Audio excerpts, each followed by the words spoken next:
And so he pulled over to a gas station and he proceeded to choking me, kind of like Homer Simpson did to Bart all the time. Oh my And gosh. but it was really weird because his whole body was like between the two front seats, and it was like he was like heavier, so it was a real struggle for him. I warned him to get off me. He wouldn't get off me, and I'm choking this out as he's choking me, like I'm like as much as you can talk while choking or being choked. And so after I warned him so many times, I took my combat boots and I stomped him about 15 times. He was like initially he slammed against the dashboard. If you imagine yourself on the back in the center area of a car, and then just pushing him off you with your feet, and he goes through the two seats in front, slams against the dashboard, and you kick him over and over until you're pretty sure he won't attack you again. And I didn't, want to like seriously damage him too far, because that would be fucked up.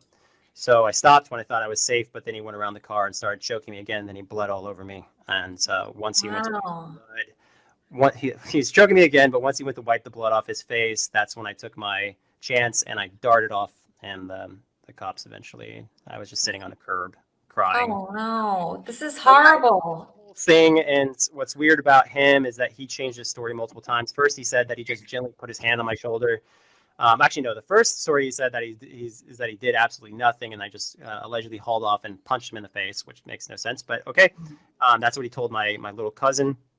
And then later on, he said that he gently put his hand on my shoulder, and then his story later changed. And he did this for Newsweek. It's in writing that he said this. He just gently put his hand on my shoulder. But then on the documentary, he said he shook me and that he probably wanted to choke me. So his story changed 3 times. So you can't trust what he says if his story keeps changing. On the documentary, he wanted to look good, right? Do you think that the public opinion? Why he was even on there, because like to imagine a father on a documentary speaking anything but positive about his son is just batshit crazy to me.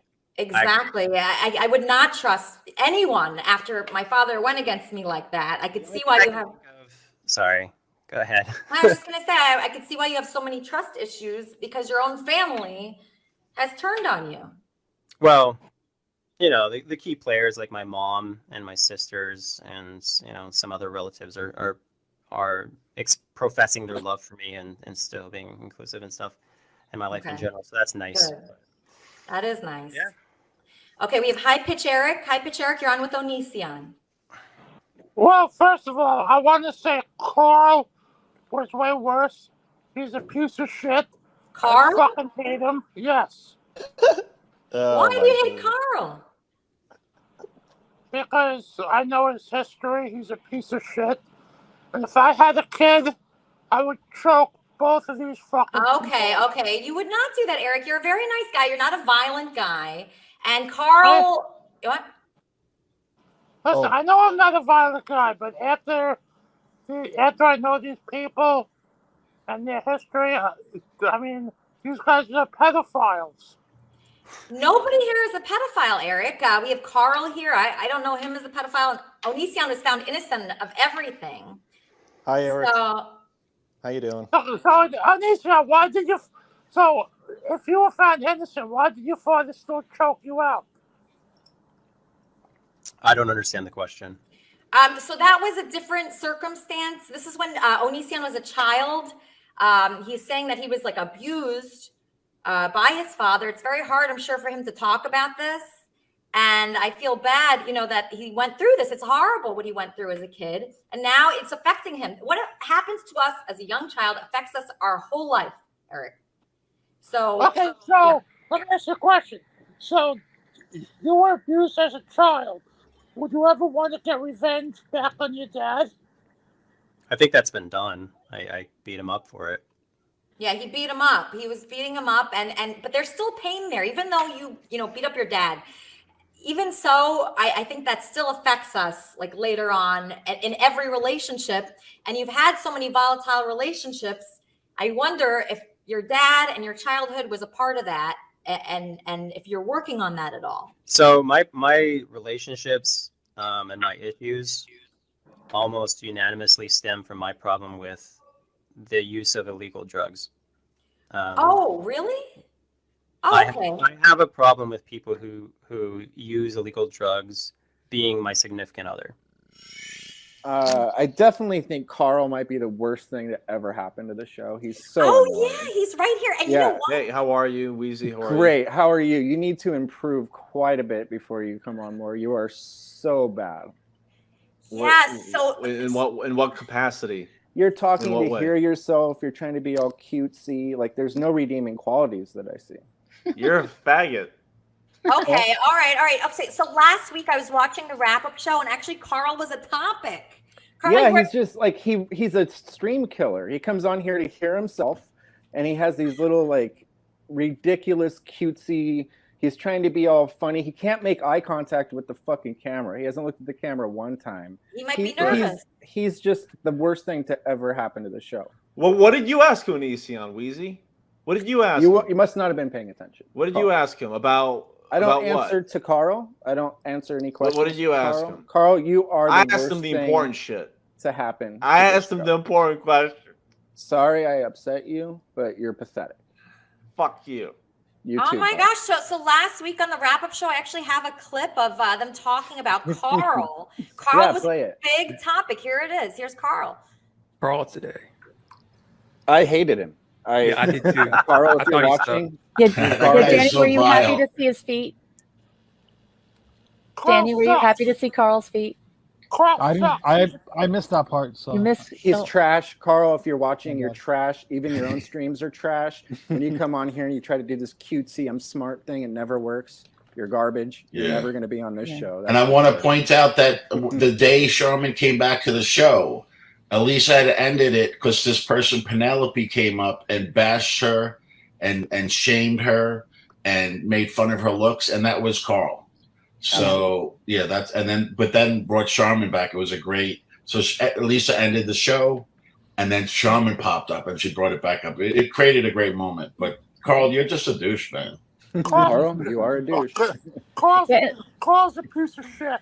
The whole drama over the prosthetic toe, and just so he could steal the glory of being the bullying expert when he's clearly the bully. And calling Claire a faggot. Listen, I'm not a Jimmy, sorry. I'm not a Jimmy the Christian fan right now because he's been a nightmare to deal with. But calling him a faggot online in front of everybody, it's out of bounds. He shouldn't be doing that. And he's just doing that. He's from the IP2 community, which I'm going to say it. I've met a lot of cool people from IP2, but for the most part, they're trash. Just trash. Thanks for the views, but you guys are fucking trash. And Carl, if you're watching, you suck. Sorry. It kind of sounded like Carl kidnapped Andy. Yeah, what was? Yeah, so it wasn't good, right? I mean, it wasn't really like. But why is everybody having such a strong reaction to Carl? I think people see right through his shtick. Like he's just trying to be like a little cute guy on here. Doesn't look at the camera. He's like, "Oh, really?" And he tries to he's trying too hard. If he was, hey Carl, if you were authentic and you weren't a douchebag, maybe it would be cool. You got to be funny first, though. You think you're funny, but you're not. Listen to you laughing at yourself. You think you're funny, but you're not. That's what we're dealing with. I just wonder if Jimmy agrees. Jimmy, you're a wrap-up show host as well. No, Are you? I don't even know if Weezy wants me on the wrap-up show. He doesn't. He's been so salty to me lately. He doesn't really like me a lot these days. I don't know why. We could talk about it. It'd be great to talk about it. But yeah, Carl, I agree. I actually agree with Weezy. Carl thinks of himself as like this. I mean, listen to him now. This proves my point. Carl thinks of himself as this smart, kind of edgy performance artist type. And Carl is Carl crying? No, he's trying. No, he's trying to be cutesy. He doesn't. Being cutesy. He needs to be in the limelight. Yeah. So thank you, Carl, for allowing Weezy and I to bond over how much you suck. All right. Oh no, I'm gonna mute Carl for a second. I'm just gonna say, would Carl be welcome on the wrap-up show? No, not at all. He's a stream killer, Lisa. Listen. Stream killer? He will always interrupt so that he can get his own little, like what he's doing right now. Yeah, he'll do that so that he interrupts the flow. I'm all about flow. Yeah, me too. He's interrupted flow 3 or 4 times today. That's what he's doing. Am I allowed on the wrap-up show? Yes, of course. If you, of course. Yeah. Everybody but Carl's allowed. Carl's not allowed. He's one of a couple people that aren't allowed ever. He's like one of maybe 2. What's up, Jimmy? How you doing? Yeah, I guess I'm astounded. No, don't freaking say that about Onision. I'm astounded at how many people are bashing Onision? I don't understand. He's a legend. Did you think it was a good I'm interview? simply talking about what I know that took place. That's Bob, all. let me talk, Bob. Did you like his interview, Jimmy? I was literally hanging off every word. I was listening to every single thing he was saying. I didn't find it boring. See, this is when I feel didn't like find it you're boring. doing shtick. I'm not doing shtick. I found him very interesting. All the stories about his childhood, I never knew any of that stuff. You didn't think he rambled on and he totally he cut has Elisa a lot off? to say. So the But he lies a lot. That's the problem with Onision. You got to understand. I don't know that we Bob's know a that. lying expert. Don't know that Bob- we know that, Bob. Bob's a lying expert. Tell us how you identify his lies, Bob. I don't think we Well, know he's because he lying was about very anything. clearly living with a man, his gay lover at the time that all of this with Sarah went down. So he knows when I asked him the question on the show about that particular person, he's like, what gay lover? What? Maybe he just didn't want to talk about it, Bob. Maybe he just didn't want to talk about it. Out there Don't that talk know over him each other. personally, know that guy personally, and been very close fans of his, and they know for a motherfucking fact he's a queer. Bob, let me talk and don't talk So over for him people. to deny that at this point Bob? is beyond Oh my ludicrous. gosh. I'm going It's to mute not you, even Bob. thinkable. But You he can't talk over denied. people. Stop it. Now, Jimmy, you cannot sit there and say that you were grasping on every word of his when it was literally See, sometimes you have trouble remembering what somebody said. No, So I'm a lot going to of say what people are agreeing I said. with I was me. hanging off every word. I wasn't. I was actually very interested. I've never heard some of these stories. I've never heard some of the things that he talked about. Most of it I never heard. So I just think you said you consciously didn't wait to, and I'll just swear. You said you didn't want to shit on him while he was on the show. Well, I mean, this has been like, 35 minutes now of shitting on Onision? I mean, everybody is entitled to their opinion, but you're in the minority, and you're preaching from a broken pulpit, telling you me actually about how. think, something? Here's Are we what's going to cut me wrong. off? Or are you going to let me fucking finish talking I on my own show, I Jimmy? thought I was talking. I thought you cut me off. No, Hey, wasn't. time out, guys. Time out. Both of you guys are going to be muted. This is my fucking show, and I will be talking when I want to talk. I will not be talked over. All right? That goes for both of you. T-Bob, don't. Now, Jimmy. I'm saying, somebody needs to interject with you because you're cutting him off. T-Bob, don't. Now, Jimmy, I was talking, and what I will say is I'm not going to let you come up here and tell me what I do and what I don't do and what I think and what I do. I talked how I felt. If you want to critique it, come at me, but don't tell me how I am, because I know how I am. And you came up here in a bad mood already, wanting to talk shit on me because I blocked you on Twitter. So let's get to the brass tacks and let's talk about why you have a fucking problem with me instead of saying, oh, well, I hang on to every word and you have a problem. And this is what you do. Tell me what I do, Jimmy. I came up here today to talk about how astounded I was that everybody thought Onision was a bad guest. And here's so I'm glad you're not interrupting me. Thank you. Here's what's weird about you sometimes.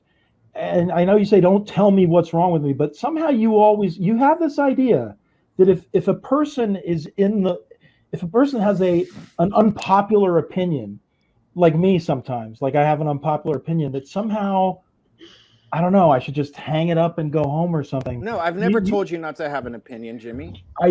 You seem to think you said, once again, you're in the minority, and I'm quoting you directly from about 3 minutes ago. Guy that pretends you're Christian while telling people you want to lick their dirty buttholes, and then you're cussing. I have told nobody that. Go back and look at the receipts. I mean, come on. You're preaching from a broken pulpit, and everybody sees right through it. Preaching from a broken pulpit. Well, this may have been a mistake to come on, I guess. Is that what? Yeah, it is a mistake to come on. If you're just going to attack me with your bad habits. I'm saying it's weird. You're weird, Jimmy. I said it's. Come back when you're not. Can we chill? It's how you sometimes think that it's like if somebody has an unpopular opinion, you say, "Well, you're in the minority." How I am. Okay, tell me what I think. You don't know what the fuck I think. I'm not going to tell you how you are. I'm just going to say you just said, once again, Jimmy, you're in the minority. Like I was in the minority with the Leaf stuff. Like I'm in the minority with like enjoying. You are in the minority. Everybody just talked about how they felt, and you came up here and told me I was weird for thinking the way I think. Do you not see it? Are you not seeing it for what it is? I mean, you have this problem where you just want to label people because you're this all-knowing Christian. You're not Christian. You just cussed. You can't preach to me when you're being more sinful than I am. So I'm not this is like, preaching. cut it How is this out. preaching? Cut You're out not the even- bullshit. You can't even have you cannot have a rational discussion with anybody. I've seen this with you and Chad. I've seen this with you and John. Bye-bye. Bye-bye. He came up for one reason, and it was to talk shit about me because that's what he wants to do. Did you and Chad have a fight too? Is there a video of you and Chad having a little? Me and Chad have had disagreements, and then it becomes a thing where it's like team everybody John? against Weezy, and it's ridiculous. And not listen, if this guy wants to be a fucking idiot, go be an idiot somewhere else. Stay blocked. Don't come up here and tell me how I am. He wanted to come and pretend that, oh, Onision, I held on to every word. No, you didn't. You just want to be a contrarian to me, and you want to kiss Elisa's ass. Let's call it for what it is, because absolutely everybody in the entire community knows that's what it is.